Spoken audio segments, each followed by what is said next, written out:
ایک حدیث پاک میں آتا ہے کہ مشکاہ شریف کی روایت ہے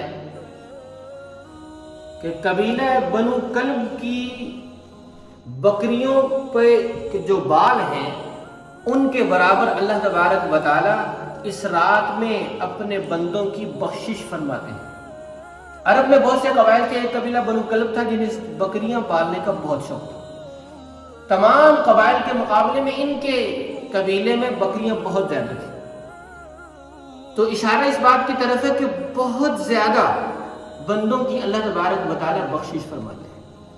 اور مشکاہ شریف ہی کی روایت ہے کہ اللہ تبارک و تعالی غروب آفتاب کے وقت قریب کے آسمان پہ نزول فرماتے ہیں اپنی شاہ نشان، اور طلوع فجر تک رہتے ہیں، اور ان کی طرف سے صدائیں لگتی ہیں، ہے کوئی بخشش کا طلبگار کہ اسے بخش دیے جائے، ہے کوئی رزق کا متلاشی کہ اسے رزق عطا کر دیا جائے، اور ہے کوئی ضرورت مند اس کی ضرورت کو پورا کر دیا جائے۔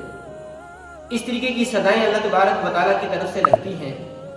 کس قدر خوش نصیب اور سعادت مند ہے وہ شخص کہ جو اس وقت اللہ سے بخشش طلب کرے جب اللہ کی طرف سے صدا لگ رہی تھی، ہے کوئی بخشش کا طالب کہ میں اسے بخش دوں۔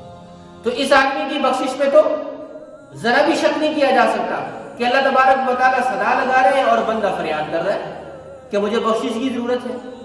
اور کتنا بد نصیب ہے وہ شخص کہ جب اللہ کی طرف سے تو صدائیں لگیں کہ ہے کوئی بخشش کا طالب، اور اس کا دھیان اور توجہ گناہ کی طرف، اور یہ گناہ میں مگن ہو، تو اس آدمی سے بڑا بد نصیب اور بدبخت بھی کوئی نہیں ہو سکتا۔ لیکن اس رات کی ساری عظمتوں کے ساتھ ساتھ خطرے کی گھنٹی بھی بجائی گئی ہے۔ کچھ بد نصیب ایسے ہیں کہ جن کی اس رات میں بھی بخشش نہیں ہے۔ نمبر 1، مشرک جو شرک کا ارتکاب کرتا ہے، یعنی وہ یہ عقیدہ رکھتا ہے کہ خدائی اختیارات جو ہیں اللہ تبارک و تعالیٰ نے وہ کچھ اختیارات کسی اور کو بھی دے رکھے ہیں۔ مثلا رزق کا اختیار ہے، اولاد دینے کا اختیار ہے، نفع پہنچانے کا اختیار ہے، نقصان سے بچانے کا اختیار ہے، اس کا ذہن یہ ہے کہ اللہ نے فلاں فلاں کو بھی دے رکھے ہیں، تو یہ شخص مشرک ہے، اس کی اس رات میں بخشش نہیں۔ نمبر 2، جو شخص قاتل نفس ہے، ناحق کسی کو قتل کرتا ہے، اس کی بھی اس رات میں بخشش نہیں۔ کیوں؟ کہ اس نے بہت بڑے جرم کا ارتکاب کیا ہے۔ اس سلسلے میں بہت سی احادیث ہیں۔ ایک حدیث میں آتا ہے، اور قرآن کریم میں بلکہ آتا ہے کہ جس نے ایک جان ناحق طور پر ضائع کر دی تو اس نے اتنا بڑا جرم کیا گویا کہ اس نے پوری انسانیت کو ہلاک کر دیا، اس لیے کہ اس نے ناحق جان تلف کرنے کا رواج ڈال دیا ہے، اس لیے اس نے پوری انسانیت کی جانوں کو دھاؤ پہ لگا دیا، غیر محفوظ بنا دیا۔ نمبر 3، تیسرا شخص جس کی اس رات میں بخشش نہیں ہے وہ ہے مشاہن۔ مشاہن کے 2 معنی کیے گئے ہیں۔ ایک وہ جو بدعت کا مرتکب ہے، بدعت ایسے کام کو کہتے ہیں کہ کوئی شخص کسی کام کے بارے میں یہ ذہن میں رکھے کہ یہ دین کا حصہ ہے، حالانکہ وہ نہ اللہ تبارک نہ آپ علیہ السلام سے اور نہ تابعین اور تبع تابعین سے ثابت، لیکن یہ سمجھتا ہے کہ یہ بھی دین کا حصہ ہے، تو اس آدمی کی بھی اس رات میں بخشش نہیں۔ لہذا جو رسمیں ہیں، جو رواج معاشرے میں بڑھ چکے ہیں، چاہے وہ مذہب کے نام پہ ہی کیوں نہ ہوں، تو ہمیں بغیر تحقیق کیے انہیں مذہب کا حصہ نہیں سمجھنا چاہیے۔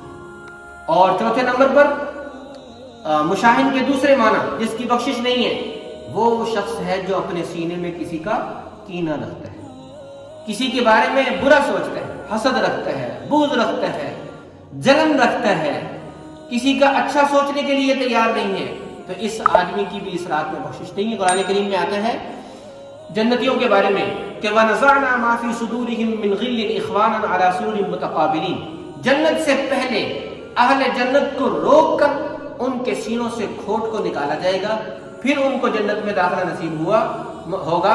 معلوم ہوا کہ کھوٹ والا شخص جنت میں نہیں جا سکتا۔ آج ہم جس معاشرے کا حصہ ہیں، صورتحال یہ ہے کہ عبادات بھی ہو رہی ہیں، نمازیں بھی، روزے بھی، ذکر بھی، اور حج بھی، عمرے بھی، اور دلوں کی سختی بھی عروج پر ہے۔ دل بھی سخت ہیں اور پوری ڈھٹائی کے ساتھ، پورے قد کاٹ کے ساتھ لوگ ہیں کہ وہ ایک دوسرے کو معاف کرنے کے لیے، درگزر کرنے کے لیے تیار نہیں ہے۔ تو ایک بات سوچ لینی چاہیے کہ اگر میں یہ چاہتا ہوں کہ اس رات میں بخشے ہوئے بندوں میں شامل ہو جاؤں، میری معافی ہو جائے، تو میں کسی دوسرے کو معاف کرنے کے لیے کیوں تیار نہیں؟ تو پھر جناب ہماری معافی بھی موقوف ہے اس بات پر کہ ہم دوسروں کو بھی معاف کریں۔ تو سینہ صاف کر لیں، اور بلکہ ہیلو ہائی بھی کر لیں، لوگ گواہ بھی بن جائیں، جیسے لوگ گواہ ہیں اس پر کہ اس کے سینے میں کسی کی گھونٹ ہے، ایسے ہی لوگ گواہ بھی اس بات میں بھی بن جائیں کہ اس نے اپنا معاملہ صاف کر لیا۔ دعا ہے کہ اللہ تبارک و تعالی ہمیں اس رات کی قدر کر کے کوشش میں لگنے کی توفیق عطا فرمائے کہ ہم اپنی بخشش کروا سکیں۔